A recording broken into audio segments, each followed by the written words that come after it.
ঝিনাইদহ সদর ও শৈলকুপায় বজ্রপাতে প্রাণ গেছে দুইজনের। পুলিশ জানায় সোমবার বিকেলে দামুকদিয়া গ্রামের আন্না খাতুন আম কুড়াতে যায়। এ সময় বজ্রপাতে মারা যান তিনি।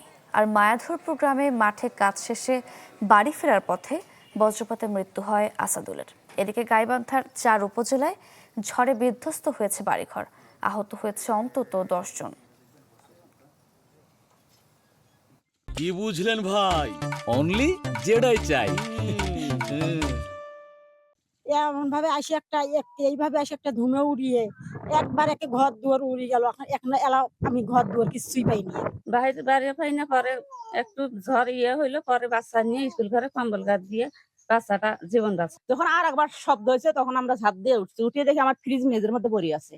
উপরে তাকায় দেখি ঘর ভাঙ্গিয়ে মানে আমাদের গায়ের উপর পড়া শুরু। অনেক ক্ষয়ক্ষতি হয়েছে, গরু বাছুরের ক্ষয়ক্ষতি হয়েছে, ঘর দুয়ার একটাও নাই। আমরা অতি দ্রুত সম্ভব আমাদের এই ক্ষতিগ্রস্ত পরিবারের পাশে সরকারের পক্ষ থেকে আমাদের সহায়তাগুলো নিয়ে আমরা দ্রুত তার সাথে আমরা এগিয়ে যাব।